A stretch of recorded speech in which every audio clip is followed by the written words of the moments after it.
আমি ওনার বাসায় যেতাম 2002 থেকে। আমাকে গাছ, উনি খুব অর্কিড ফুল পছন্দ করতেন। তো আমি অর্কিডে একটা শেড করার জন্য শামসুল্লাহ আলম ওনার এপিএস ছিলেন, আমাকে দায়িত্ব দিলেন যে ম্যাডাম বলেছে আপনি এটা করবেন ওখানে।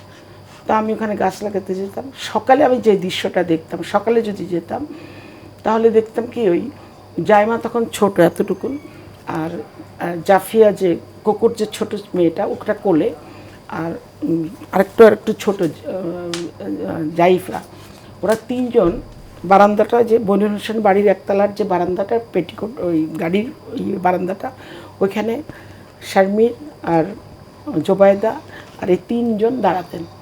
দাঁড়ালে উনি বেরোতেন, বেরোয় গাড়িতে ওঠার সময় প্রত্যেকের গালে উনি একটু ছুঁয়ে দিতেন, ছুঁয়ে দিয়ে টাটা দিয়ে প্রত্যেকটা বাচ্চার গালে এবং বৌমাদের ইয়েতে ছুঁয়ে দিয়ে উনি গাড়িতে উঠতেন। উঠে উনি আবার টাটা দিতেন, আবার একটা এরকম করে চুমো দিয়ে তারপর ওনার গাড়িটা যেত ধীরে। এই যে দৃশ্যটা, এটা যে কত, মানে আমার চোখে শুধু এই দৃশ্যটা ভাবতো, যখন কোকোকে উনি হারিয়েছেন, আমি আমার ছোট ছেলে হারিয়েছি। তারপরে তারেক রহমান দেশে ছিলেন না, জোবায়দা নাই, জায়মা নাই, সবাই একসাথে, কিন্তু জায়মাকে সব জায়গায় নিয়ে যেতেন। যা ভোটের সময় বৃক্ষরোপণে আমি থাকতাম, নিয়ে যেতেন।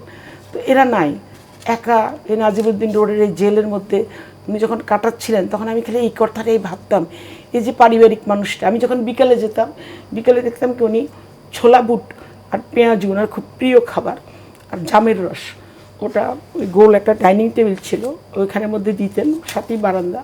তা আমাকে বলতেন আসো বসো।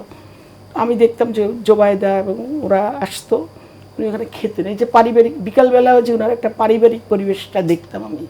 এবং উনি, মানে আমি যখনই ওনাকে দেখেছি, বাড়িতেই আমি বেশি দেখেছি ওনাকে, সবসময় ওনাকে আমি পারিবারিকভাবে। এখন আমি আরেকটা ছোট্ট কথা বলি, আমার ছেলের বিয়ের দাওয়াত দিতে গেছিলাম, দেখেন উনি কতটা মানবিক, কতটা মানে কতটা খবর রাখতেন।